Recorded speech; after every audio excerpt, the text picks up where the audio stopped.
Okay.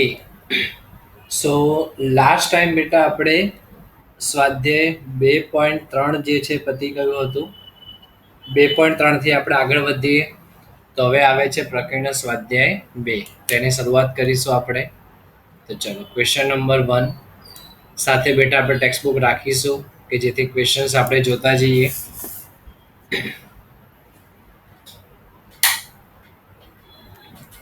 તો question number 1 જે છે આપણને શું આપેલું છે?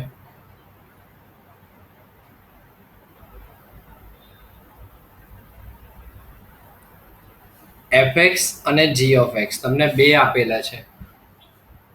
સૌથી પહેલા આપણે fx ની વાત કરીએ. f(x) બરાબર આપણને શું આપેલું છે?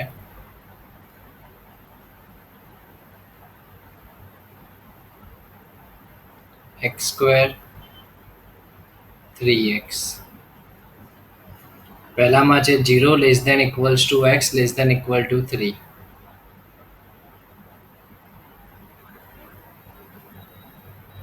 બીજામાં છે 3 <= x <= 10.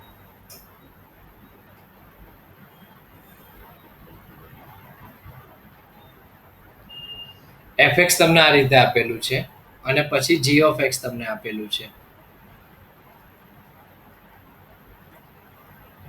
g(x) બરાબર આ રીતે છે x² અને 3x છે.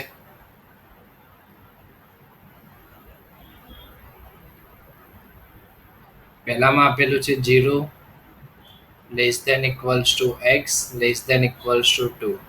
બીજામાં શું છે 2 <= x <= 10. આવું તમને આપેલું છે.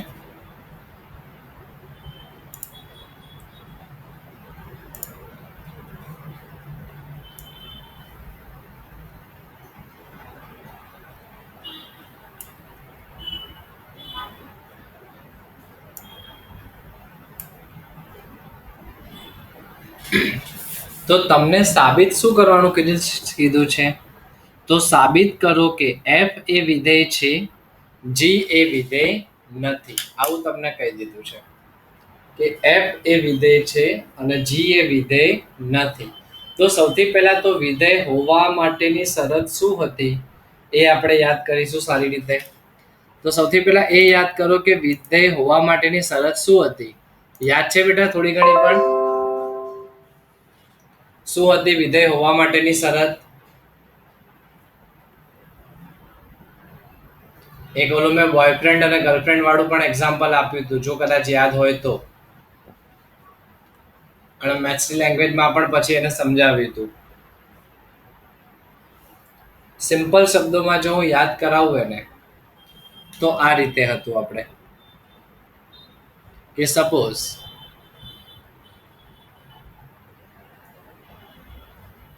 પહેલું જે છે આપણા માટે હંમેશા x છે, બીજું જે છે હંમેશા આપણા માટે y છે. જે શક્યતાઓ છે પહેલા હું એ ડ્રો કરી રહ્યો છું. એક આ શક્યતા હોય, બીજી આ શક્યતા હોય. સોરી,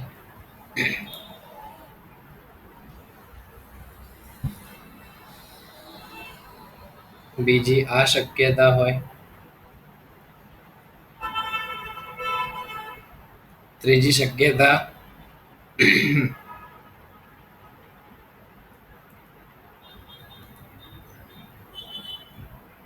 આ રીતે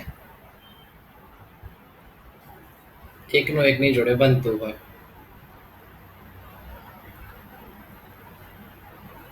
તો આપણે એક એક્ઝામ્પલ આપ્યું ત્યારે મેં તમને કીધું હતું બેટા કે છે ને એક છોકરાની બે ગર્લફ્રેન્ડ ના હોઈ શકે. તો મતલબ પહેલી કન્ડિશન માટે વિધેય હોય નહીં. મતલબ એક જ એક્સ માટે બે અલગ અલગ વાય કદી મળે નહીં, પરંતુ બે અલગ અલગ એક્સ માટે વાય મળી શકે. તો આ કન્ડિશન હોય ત્યારે સાચું અને એક એક હોય તો પણ સાચું. આટલી વસ્તુ હતી બેટા લાસ્ટ ટાઈમ. તો તો આ જ વસ્તુ આપણે ધ્યાનમાં રાખવાની છે જ્યારે પણ વિધેયની વાત થઈ હોય ત્યારે. તો જો સૌથી પહેલા આમાં આપણે કિંમતો કઈ કઈ લઈશું, તો આ બે જે બંનેમાં અહીંયા દેખાય ને આ રીતે, આ કિંમતો હંમેશા લેવાની. તો આપણે ક્યાં મૂકીશું? એફએક્સમાં. તો સૌથી પહેલા આપણા માટે એફએક્સ શું થશે? પહેલા એક વખત થશે એફએક્સ જે છે એક્સ સ્ક્વેર થશે. બીજામાં એફએક્સ શું છે આપણા પાસે? 3x છે. એક્સની જગ્યાએ તો આપણે કોમન જે 3 છે તે જ મૂકવાના છે બંનેમાં. તો ચલો એક્સની જગ્યાએ આપણે 3 મૂકીએ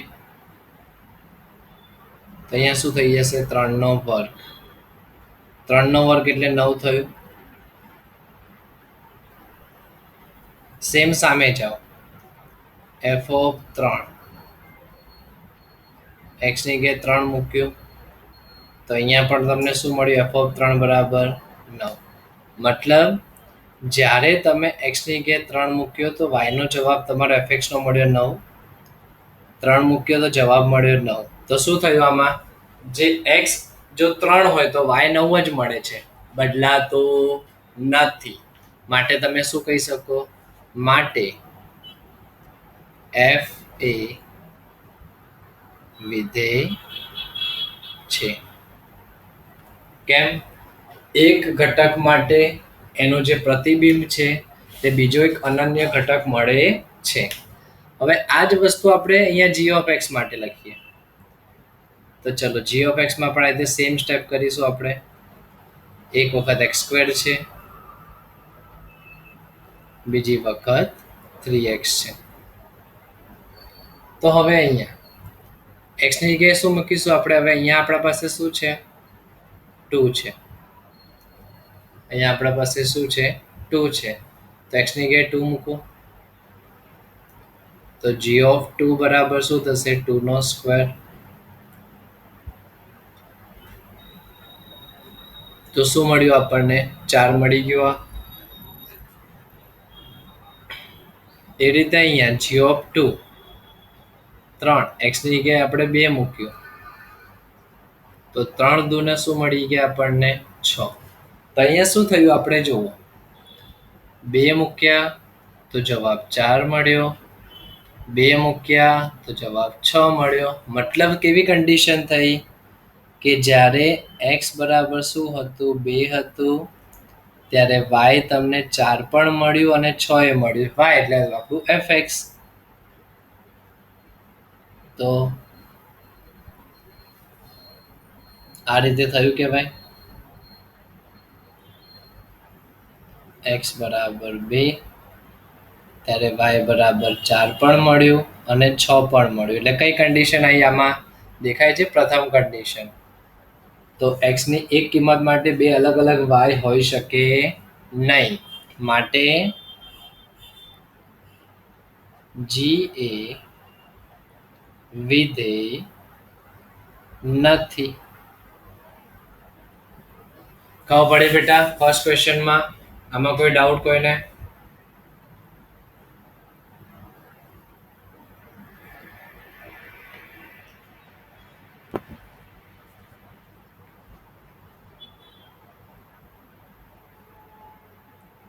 ઓકે, ક્લિયર.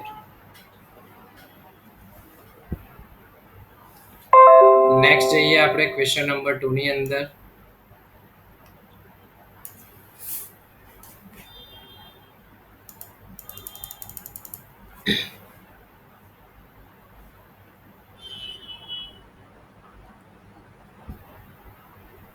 ક્વેશ્ચન નંબર 2 માં તમને શું આપેલું છે? જો fx બરાબર x સ્ક્વેર હોય, f of x બરાબર x સ્ક્વેર હોય તો કિંમત કોની શોધવાની છે આપણે?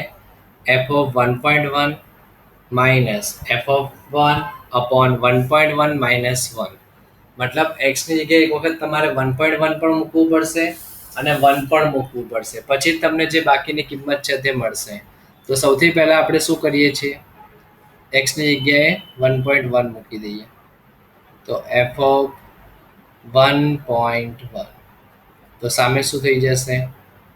1.1 એનો સ્ક્વેર. હવે આપણને ખબર છે 11 નો વર્ગ કેટલો થાય? 121. તો 1.1 નો વર્ગ કેટલો થશે? 1.21 થઈ જશે.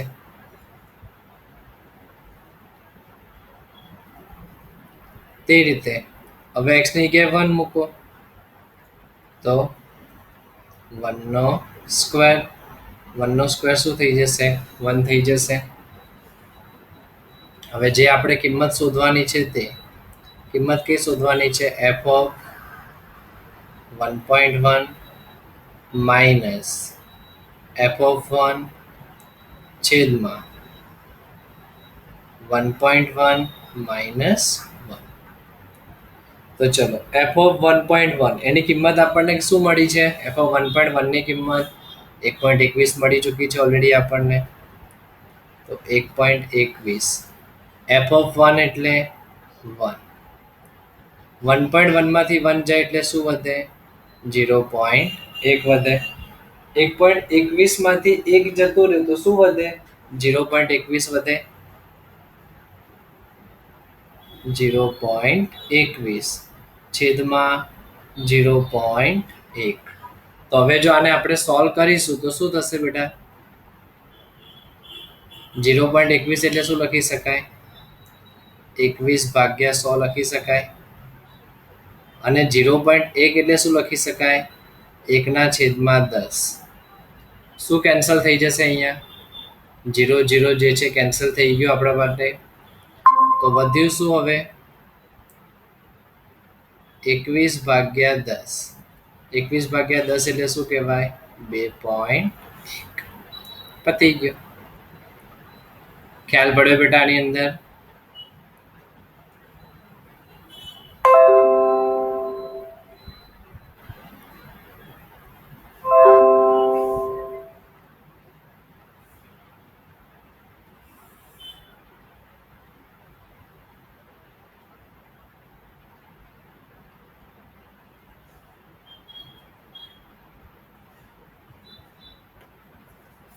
તો ચલો હવે જઈશું ક્વેશ્ચન નંબર 3 તરફ આપણે. ક્વેશ્ચન નંબર 3 માં આપણને શું કીધું છે?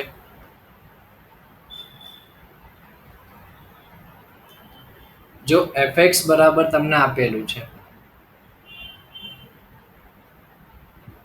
શું છે? x² + 2x + 1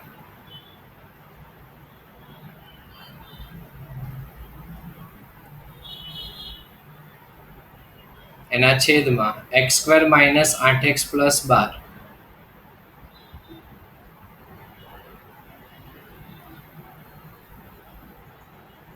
નો પ્રદેશ શોધો. આવું તમને કહી દીધું છે.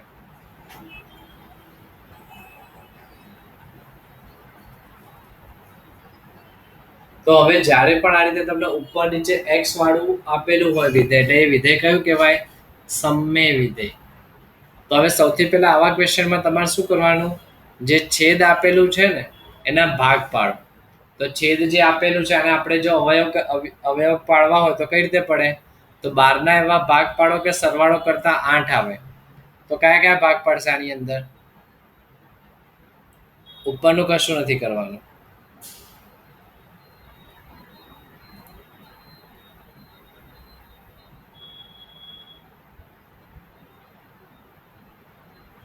બારના એવા ભાગ પાડો કે સરવાળો કરતા 8 આવે.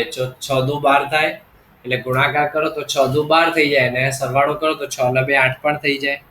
આના બે ભાગ કયા પડશે? મેં ડાયરેક્ટ જવાબ લખું છું, x - 6 અને x - 2. આ રીતે થઈ જશે આપણા બે ભાગ. હવે શું કરવાનું? સાઈડમાં આના બરાબર 0 લઈ લો. સાઈડમાં શું લઈ લો? આના બરાબર 0 લઈ લો. તો જો સાઈડમાં આના બરાબર આપણે જો 0 લઈશું તો શું થશે? તો જો x - 6 બરાબર મેં 0 લીધું અને x - 2 બરાબર 0 લીધું. તો મતલબ x ની કિંમત મને શું મળશે? અહીંયાથી 6 અને અહીંયાથી x ની કિંમત શું મળશે મને? 2. હવે આ x ની કિંમત આપણે શોધી કેમ? સૌથી પહેલા તો x ની જે કિંમત છે આપણા પાસે, આપણે 6 અને 2 શોધી. તો શોધી કેમ? તો જો જે fx તમને આપેલું છે શું છે? વાસ્તવિક વિધેય છે. એટલે x બિલોંગ્સ ટુ શું હોય? હંમેશા r હોય. તો કોઈ પણ x બિલોંગ્સ ટુ r માટે આપણે કઈ કઈ કિંમતો નહીં લઈ શકીએ હવે એ જોવો. x બરાબર 6 અને 2 આપણે ન લઈ શકીએ. 6 અને x બરાબર 2 એ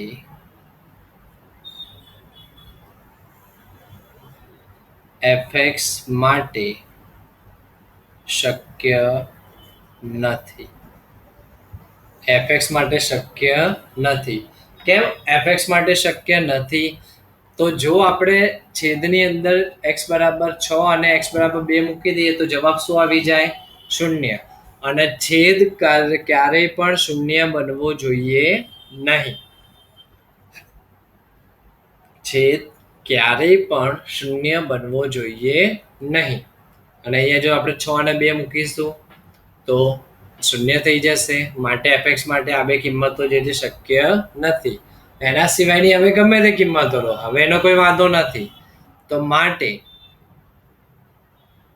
આનો જે પ્રદેશ થશે એ શું થશે? બધી જ વાસ્તવિક સંખ્યા, પરંતુ કઈ નહીં, 2 અને 6 નહીં લઈ શકાય. એટલે શું લખાય? r - 2 અને 6. ખબર પડી બેટા? આમાં કોઈ ડાઉટ કોઈને?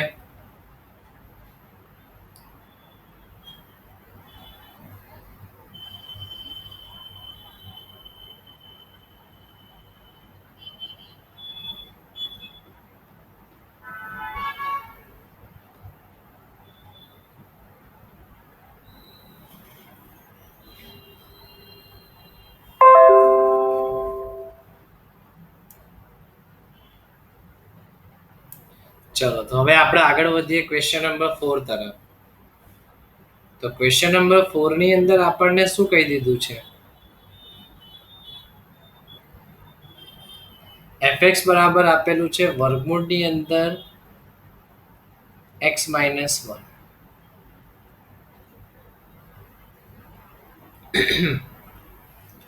તો વાસ્તવિક વિધેય f નો પ્રદેશ અને વિસ્તાર શોધો, આવું તમને કહી દીધું છે. તો જો જ્યારે પણ રૂટ વાળો સમ આપેલો હોય તો આગળ પણ આપણે 2.3 ની એક્સરસાઇઝમાં પણ આપણે જોયું હતું, જો ખ્યાલ હોય તો આપણે જ્યારે પણ રૂટ વાળો સમ એટલે સૌથી પહેલા શું કરીશું? એના બરાબર 0 લઈ લેવાનું. મતલબ શું લખીશું? વર્ગમૂળની અંદર x - 1 બરાબર શું લઈ લઈશું આપણે? 0. વર્ગમૂળ સામે જાય એટલે કોઈ ફરક પડવાનો નથી, એને તો 0 નતો. તો x - 1 બરાબર 0 થશે. તો માટે x બરાબર શું થઈ ગયું? 1. અહીંયાથી આપણને એ ખબર પડી ગઈ બેટા કે છે ને મિનિમમ વેલ્યુ તમે 1 જ લઈ શકશો. 1 સિવાય બીજી કોઈ વેલ્યુ નહીં લઈ શકો. રીઝન 1 કરતા તમે નાની કિંમત આની અંદર મૂકીને જુઓ, શક્ય જ નહીં થાય કે એનો જવાબ મળશે વાસ્તવિક સંખ્યા.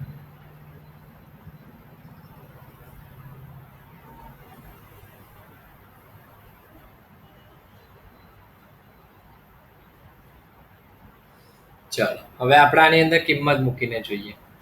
જો સૌથી પહેલા હું x ની જગ્યાએ શું મૂકું? ચલો આપણે 0 પણ મૂકીને તમને બતાવી દઉં. સૌથી પહેલા શું લઈએ? ચલો x બરાબર 0 જ લઈએ આપણે. પછી સપોઝ હું 1 લઉં છું, 2 લઉં છું, 3 લે. 3 કિંમતો વિચારીએ અત્યારે આપણે.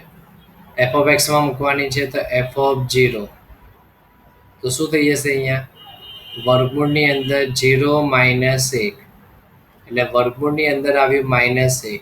તો આ તો શું થઈ ગઈ? સંકર સંખ્યા, જે આપણે હજી ભણવાના છીએ, હજી ભણ્યા નથી. એટલે અત્યારે આ તો વાસ્તવિક સંખ્યા છે નહીં. પછી આવે f of 1 તો વર્ગમૂળની અંદર 1 - 1 એટલે તો 0 જ થઈ જવાનું છે આપણે. પછી f of 2 તો વર્ગમૂળની અંદર 2 - 1 એટલે 1 જ થાય. વર્ગનું વર્ગમૂળ પણ 1 જ થશે. f of 3 લઈએ આપણે,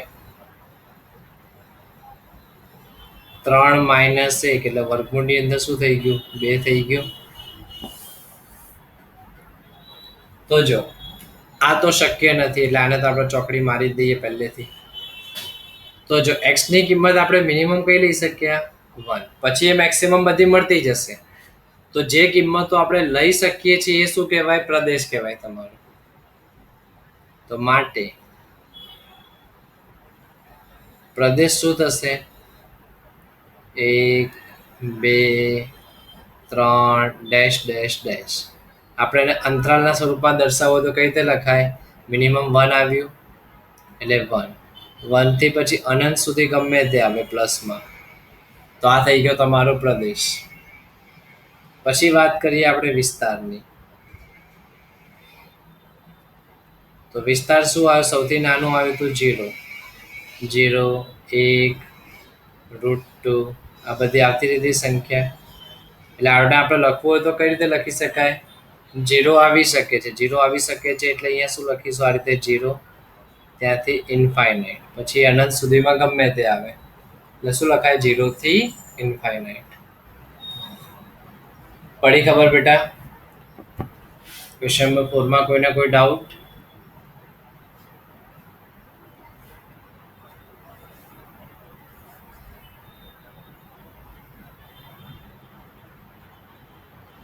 તો ચાલો ક્વેશ્ચન નંબર 5 માં આપણે હવે આગળ વધીશું.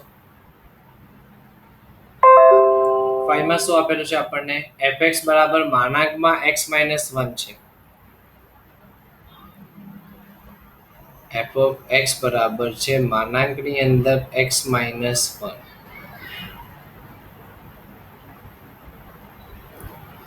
થી વ્યાખ્યાયિત વાસ્તવિક વિધેય f નો પ્રદેશ અને વિસ્તાર શોધવાનો છે. હવે આનો તો જવાબ તમને ડાયરેક્ટ જ મળી જાય બેટા. વિચારો શાંતિથી કે આમાં કોઈ પણ હવે હું લખું x,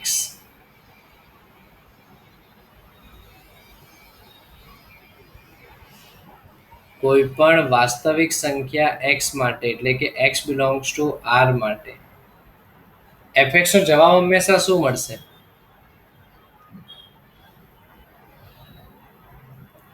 fx નો જવાબ હંમેશા 0 અથવા તો 0 થી મોટો જ મળશે.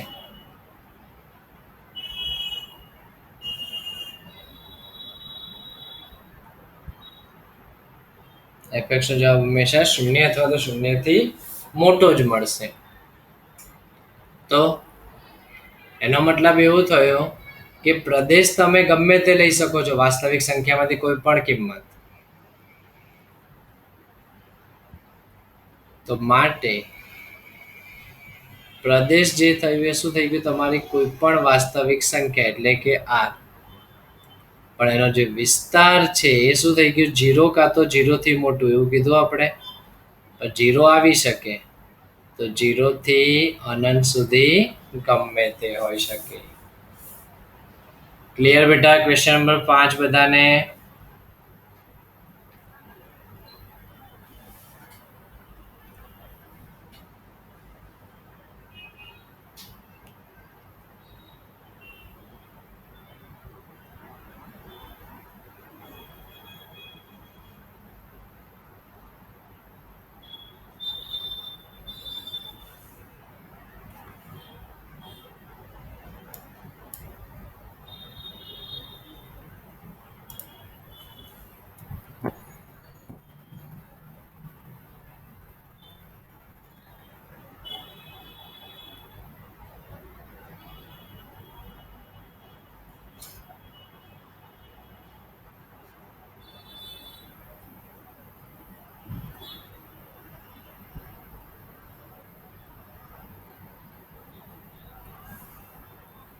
ચાલો તો આગળ વધીએ હવે આપણે ક્વેશ્ચન નંબર 6 તરફ. આપણે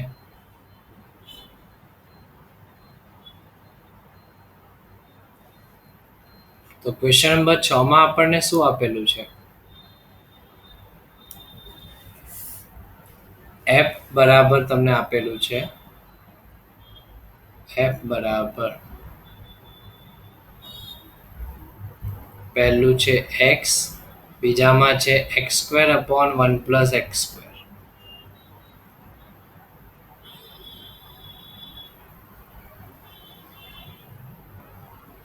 જ્યાં x બિલોંગ્સ ટુ r,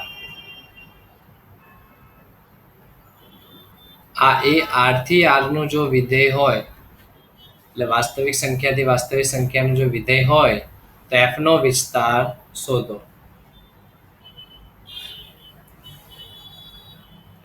તો જો હવે આમાં તમે કોઈ પણ વાસ્તવિક સંખ્યા લો બેટા.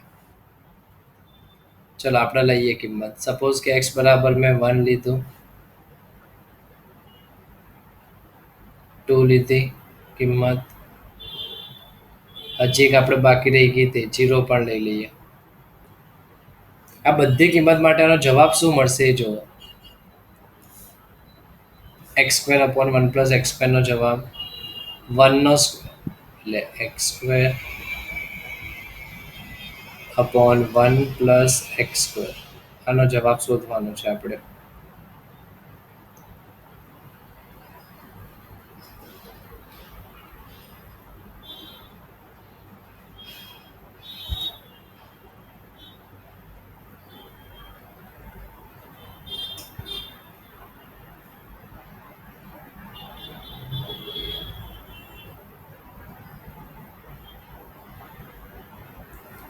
ચલો એક્સ ની જગ્યાએ આપણે 1 મૂકીએ તો 1 નો સ્ક્વેર શું થશે? 1 પ્લસ 1 એટલે અહીંયા 1 અપોન 2 થઈ ગયું. 2 મૂકો તો 2 નો વર્ગ 4, 1 વત્તા 4 એટલે 4 અપોન 5 થઈ ગયો.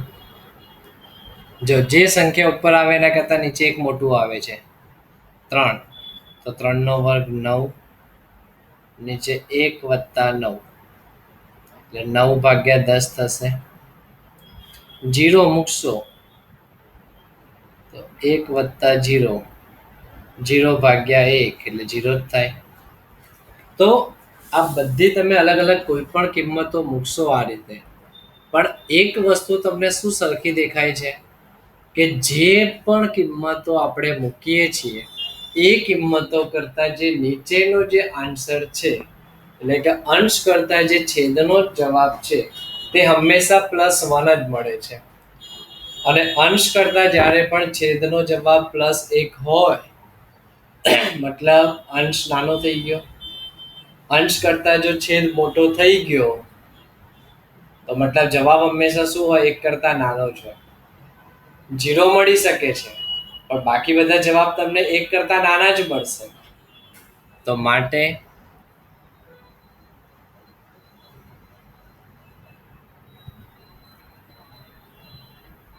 કોઈ પણ x બિલોંગ્સ ટુ r માટે, કોઈ પણ x બિલોંગ્સ ટુ r માટે શું થવાનું છે? આપણે કોઈ પણ x બિલોંગ્સ ટુ r માટે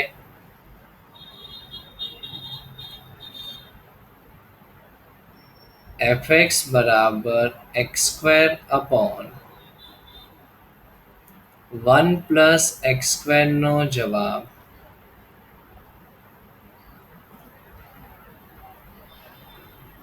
0 અથવા 0 થી મોટો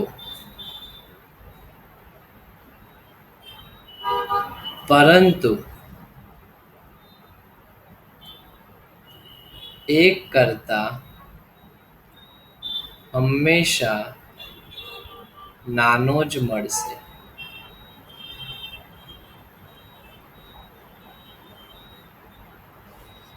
આ થઈ ગયું. આના કરતા હંમેશા 1 કરતા નાનો જ મળશે. તો માટે આનો પ્રદેશ અને વિસ્તાર શું લખાય આપણે? પ્રદેશ એટલે કોઈ પણ સંખ્યા હતી એટલે કે r, એનો વિસ્તાર શું કહેવાય? આપણા પાસે 0 મળી શકે છે એટલે 0 મળી શકે પણ 1 ના મળી શકે, 1 કરતા નાનું હોય એટલે શું લખાય? આ રીતે લખાય. પતી ગયું. ક્લિયર બેટા? ક્વેશ્ચન નંબર 6 આ રીતે.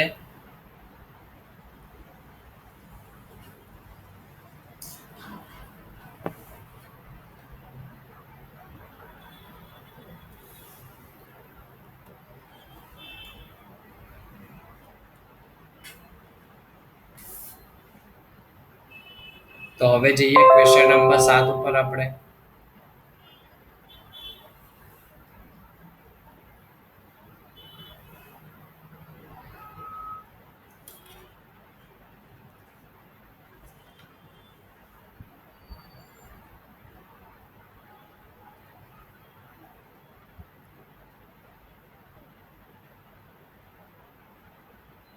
શું આપ્યું છે ક્વેશ્ચન નંબર 7માં આપણને fx આપેલું છે x+1,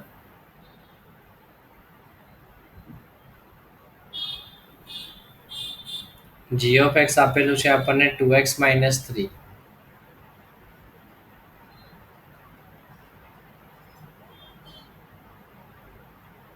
તો f+g, f-g અને f/g આટલું તમારે શોધવાનું છે. તો સૌથી પહેલા f+g,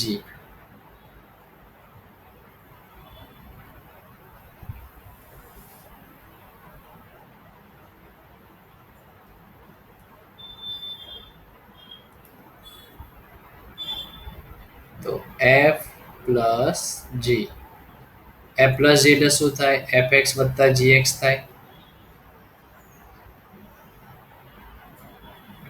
fx એટલે શું છે આપણા પાસે? x+1, gx એટલે 2x-3, તો અહીંયા શું થશે? x + 2x એટલે 3x, 1 - 3 એટલે -2. પતી ગયો. પછી શોધવાનું છે આપણે f-g, f-g એટલે શું થાય? f(x - g of x) થઈ જશે. f(x) એટલે x+1 છે, -g of x એટલે 2x-3 છે. તો આગળનું x+1 તો અત્યારે એમને એમ જ રહેશે, માઇનસ એટલે પાછળના પદોની નિશાની ચેન્જ થશે, -2x + 3. તો અહીંયા જો x - 2x એટલે શું લખાય? -x. 1 + 3 એટલે 4, તો 4 - x, f-g થઈ ગયું. પછી હજી આપણને કીધું છે fx/gx, મતલબ કે f/g એ પણ આપણે શોધવાનું છે. એટલે એ તો સીધું તમારે લખી જ દેવાનું હવે, એમાં તો કંઈ કરવાનું આવે જ નહીં આપણે. તો f/g એટલે શું થઈ જશે? x+1 / 2x-3. હજી એક વસ્તુ આપણને શોધવાની કીધી નથી ક્વેશ્ચનમાં, પણ આપણે શોધી કાઢીએ છીએ. fg, fg નો મતલબ શું થશે? f(x * g of x). f(x) શું છે? x+1, g of x શું છે? 2x-3 છે. તો ચલો કૌંસ ખોલીએ આપણે. તો કઈ રીતે કૌંસ ખોલીશું આનો? x ની સાથે આવશે 2x-3 પ્લસ 1 ની સાથે આવી જશે 2x-3. તો કૌંસ ખોલીએ આપણે. શું થશે? x × 2x એટલે 2x², 3 × x એટલે 3x, 1 × 2x એટલે 2x, 1 × 3 એટલે 3. તો અહીંયા શું થઈ જશે? 2x² જે છે એમને એમ, -3x + 2x એટલે શું થઈ જશે? -x - 3. પતી ગયો. તો આ થઈ ગયો આપણો f × g, મતલબ કે fx × gx નો જવાબ. મેથડ ખબર પડી બેટા? એટલે સુધી બધી? અહીંયા સુધીમાં કોઈ ડાઉટ?